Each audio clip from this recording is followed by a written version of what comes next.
Hello everyone and welcome to our channel PhysioSaurus. In today's topic we are going to study about the joint capsules, basically the capsule which is present in the knee joint. So this is my next video on the knee complex. In the previous video we have studied about the meniscus, okay, and we have ended our video here. So in this video we will start talking about the capsules which are present in the knee joint. So here the first question arises, why? Why should we study about the joint capsule? So basically even with the meniscus, joint stability is dependent on the surrounding structures. Surrounding structures means ligaments, bursa, many fat layers or capsules, these all these things. Okay, so balance between stability and mobility varies at the knee extends and flexes, and this is why capsules are important. Okay, so capsules basically does nothing but it provides balance between the stability and the mobility when knee joint extends and flexes. Now let's talk a little bit about the flexion and extension of the knee joint. So when there is full extension of knee joint, which is also a closed pack position of the knee joint, there is no joint space, okay, and there is also maximal ligament tautness in the extension of knee. Okay, now let's talk about the anatomy of the capsule or the joint capsule. So the joint capsule encloses, it basically covers the tibiofemoral joint and the patellofemoral joint. And this line, we have studied this line in the very first video of the knee complex. And this is why the capsule is large and it is lax in nature. Otherwise, when there is movement in the knee joint, if it won't be lax in nature, then it won't bend according to the movement. Okay, so there would be restrictive movement. Now the capsule has basically two layers, superficial fibrous layer and the deep synovial membrane. Okay, now the superficial fibrous capsule is attached to the inferior of the femur, basically distal femur, and superior of the tibia or the proximal tibia. Posteriorly, it is attached proximal to the posterior margin of the femoral condyle and intercondylar notch and distally to the posterior tibial condyle. Okay, superiorly it is attached to the patella and quadriceps tendon, and inferiorly it is attached to the patellar tendon.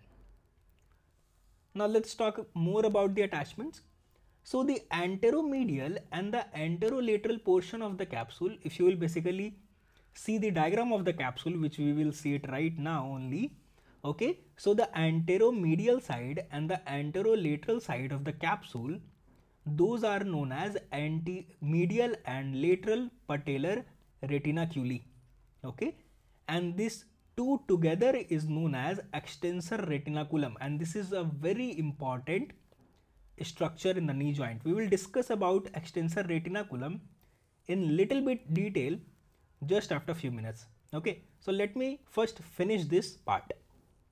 Now the knee joint capsule is supported by the capsular ligaments. There are many capsular ligaments which we will talk about in the in this video only, and we will talk about this in detail in the upcoming videos too. So you should not worry about that. Also, the capsules are strongly innervated by the nociceptors, which is basically nothing but the pain receptors, Pacinian and Ruffini corpuscles, and these stabilizers, and this basically stabilizes the knee joint by initiating reflex mediated muscle response. Okay, so there are a few important points that you should keep in your mind when you are studying about the joint capsule. What are those points? Let me read it out again. So first, you need to remember what is joint capsule. So basically it is a soft structure. Then you need to know what is the function of the joint capsule. So there comes that it provides joint stability and the mobility.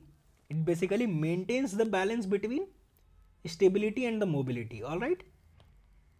Here, when the knee flexes and extends, the next thing that you need to remember is capsule encloses the tibiofemoral joint and the patellofemoral joint.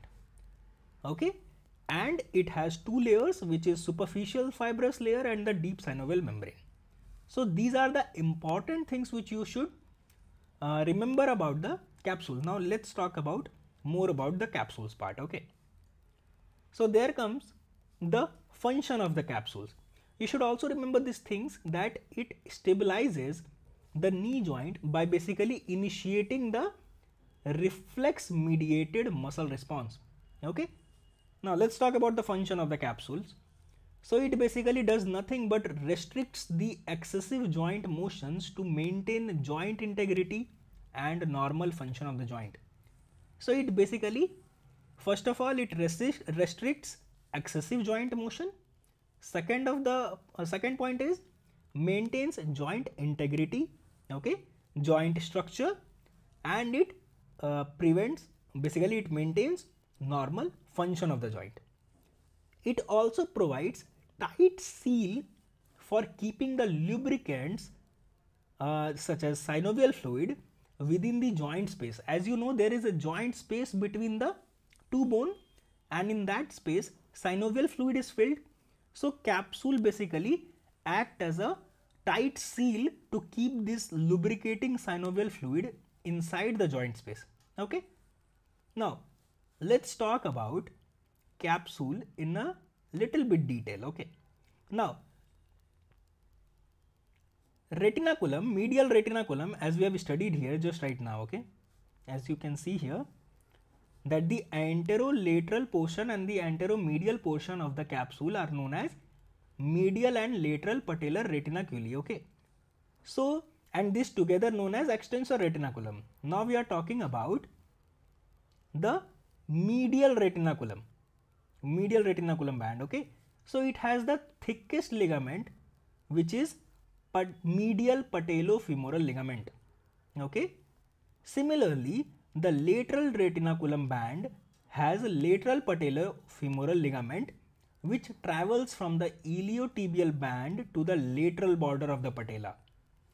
Okay, so this medial retinaculum band and the lateral retinaculum band, this both together known as extensor retinaculum. Now there are three more ligaments which are also present in the retinaculum.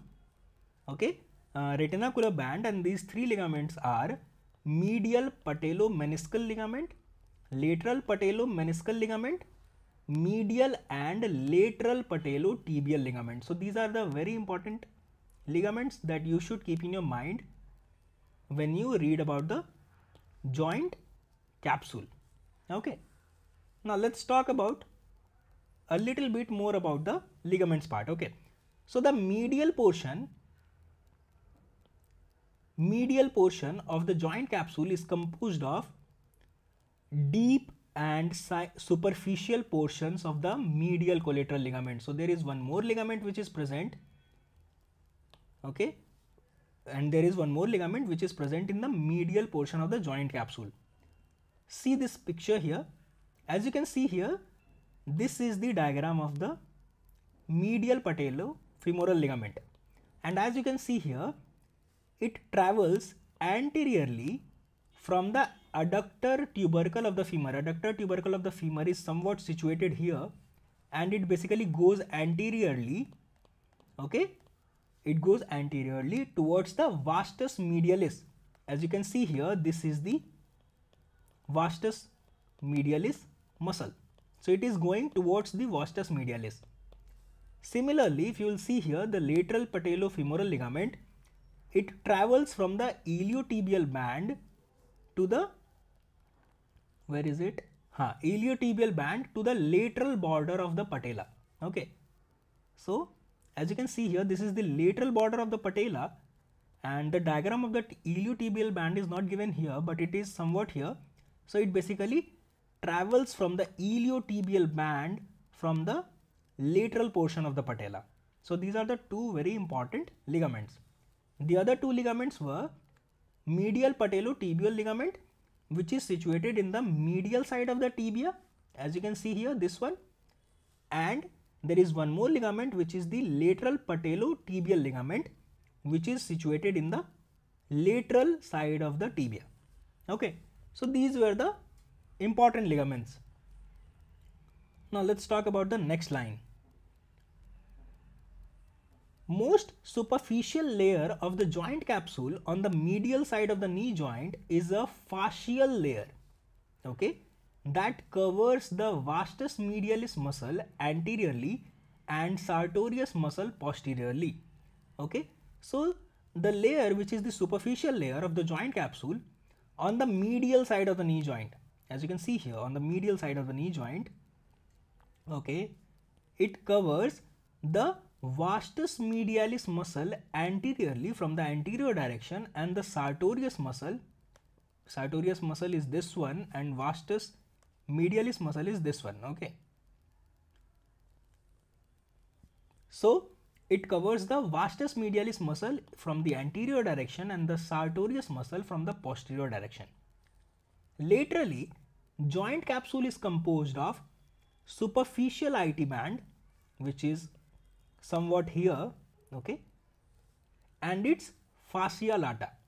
Okay, so the medial side is the most superficial layer of the joint capsule, okay, which is a fascial layer, and that covers the vastus medialis muscle from the anterior direction and the sartorius muscle from the posterior direction. Okay, and if you will talk about in the lateral direction, the joint capsule is composed of superficial IT band and its fascia lata. Also, from the posterolateral direction there is arcuate ligament, and from the posteromedial direction there is posterior oblique ligament. So these were all the names of the ligament which are present in these locations. Okay, so don't get confused while watching this video. Take out your pen and a paper, write down the names of all these ligaments. You need to know at least all these ligaments because these are very, very important ligaments. All the ligaments of knee joint are very, very important as per your exams and as per your future clinics or hospitals or anything. Okay, so these are very, very important ligaments. Now let's talk about the synovial layer of the joint capsule. As we have studied here that joint capsule has two layers, synovial layer and the fibrous layer. So first of all we will study about the synovial layer. I hope that you don't have any doubts related to it till now. Maybe I should just repeat it. Not I will repeat it fully or the completely, but I should repeat it the important highlights till I have discussed right now. Okay, so first of all we have discussed why joint capsule is important. Second thing, we have discussed the anatomy of the capsule. Basically it encloses the tibiofemoral joint and the patellofemoral joint. It has two layers.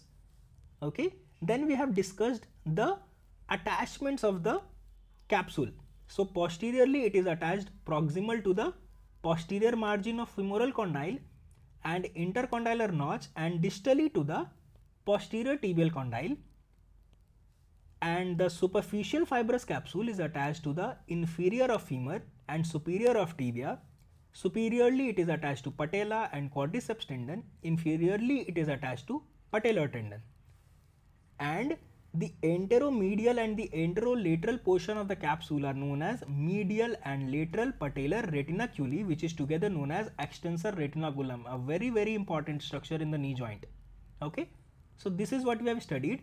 The next we have talked about the each of the retinaculum band. Okay, retinaculum band which is present in the medial side and the retinaculum band present in the lateral side. So the retinaculum band which is present in the medial side has the thickest ligament which is known as medial patellofemoral ligament, and the lateral retinaculum band has lateral patellofemoral ligament, okay, which travels from the iliotibial band to the lateral border of the patella. There were three more ligaments which are present in the retinacular band, and the names were medial patellomeniscal ligament, lateral patellomeniscal ligament, medial and lateral patellotibial ligament. Okay, so these were the 3 extra ligaments. Also, after that we were talking about the somewhat more ligaments, and those ligaments were present in the medial portion of the joint capsule, and that ligament name was medial collateral ligament. Don't forget these ligaments name. Okay, and the next we were just talking about the fascial layer that covered the vastus medialis muscle anteriorly and the sartorius muscle posteriorly. You could actually skip this part if you don't want to remember this, but you should remember all these ligaments name. Okay, now let's talk about the there were two more ligaments which is present in the posterolateral direction of the capsule and the posteromedial direction of the capsule. So in the posterolateral direction of the capsule there were arcuate ligament, okay, and in the posteromedial direction there were posterior oblique ligament. Now the next heading that we will discuss is the synovial layer of the joint capsule. So it is the inner layer of the capsule. It secretes and absorbs synovial fluid into the joint for lubrication, and it provides nutrition to the avascular structures such as meniscus.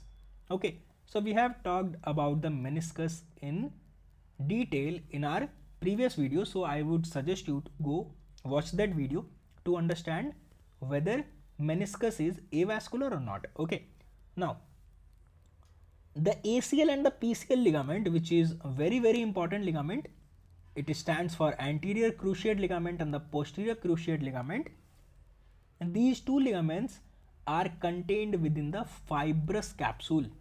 Okay, so that is why it is intracapsular, but it lies outside of the synovial sheath. Now what is synovial sheath? We are studying right now the synovial layer of the joint capsule. Okay, now the synovial sheath and the synovial membrane, these are both structures that are associated with the joints in the human body. Okay, but they have a little bit different function. Now for example, synovial sheath are found around the tendons, particularly those passing through the confined spaces like wrist and ankle. Okay, now the function of the synovial sheath is it stores or contains synovial fluid. Okay, synovial fluid. It contains synovial fluid which lubricates and reduces friction. But the synovial membrane is the lining of the inner surface of joint capsule. Don't forget about it. I am repeating it again. Synovial membrane is the lining of the inner surface of joint capsule in the synovial joint such as knee, and it basically produces the synovial fluid. It contains the synovial fluid. Synovial sheath contains the synovial fluid, but synovial membrane, it produces the synovial fluid. Okay, so it produces synovial fluid. So don't get confused in these two topics. Now let's talk about their attachments to. Okay, so in the posterolateral direction, the synovial lining goes between the popliteus muscle and the lateral femoral condyle. We'll see about it in the diagram. This is the popliteus muscle. Okay, this one here is the popliteus muscle, and this one here is the joint capsule. And as you can see here, the joint capsule is going in the posterolateral direction. This is the posterior aspect. Okay, the diagram which you are seeing right now is taken from the posterior direction. Okay, so the joint capsule is going between the popliteus muscle and between the lateral femoral condyle. Okay, now let's read the second line. In the posteromedial direction, the joint capsule goes between semimembranosus tendon, medial head of gastrocnemius muscles, and the medial condyle of femur.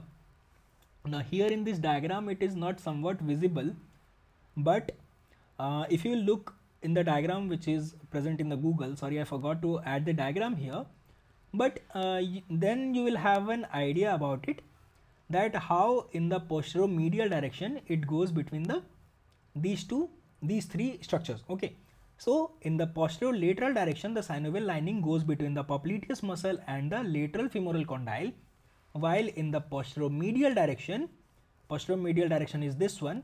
Okay, this is the posteromedial direction and this one is the posterolateral direction. Okay, so in the posteromedial direction it goes between the semimembranosus tendon, medial head of gastrocnemius muscle, and the medial condyle of the femur. Now there are several fat pads or the bursa which is present in the intracapsular region. Okay, intracapsular meaning inside the capsule. Okay, now these bursa or the fat pads are known as anterior and posterior suprapatellar bursa or suprapatellar fat pad, and that lies posterior to the quadriceps tendon and anterior to the distal femoral epiphysis. If you are getting confused with the locations, just remember this line, that there are two fat pad or the two bursa which is present.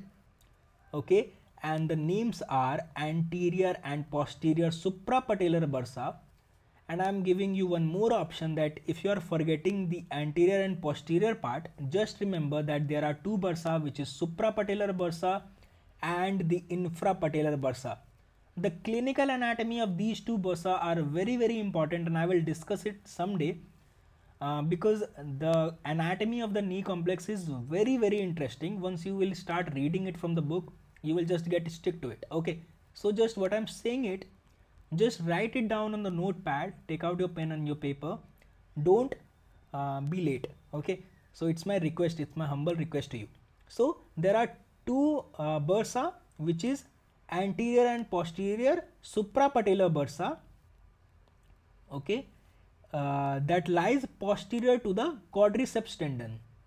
Okay, so this one is the suprapatellar bursa here, this one is the suprapatellar bursa here. Okay, now let's talk about the second one, infrapatellar bursa. It lies deeper to the patellar tendon. So here I think the diagram is not given. Okay, so the diagram of the infrapatellar bursa is not given here, so but you can look it out, it's not very complex to understand. Okay, so don't get confused about it or don't get so tensed about it. You just need to remember at least these terms, that suprapatellar bursa and the infrapatellar bursa is present in the knee joint. Suprapatellar is posterior to the quadriceps tendon and it is anterior to the distal femoral epiphysis, and the infrapatellar bursa which is lying deeper to the patellar tendon. Okay, now let's talk about the patellar plica. Very important and very interesting topic, patellar plica. So first of all, let me tell you, when patellar plica gets irritated, okay, even the patellar plica gets irritated. Okay, so now let's what are we? Okay, even when we are reading Cynthia and Orkins, even we get irritated sometimes. Now let's talk about the patellar plica. So if plica becomes inflamed or irritated, then it leads to pain, effusion and changes in the joint structure and function known as plica syndrome.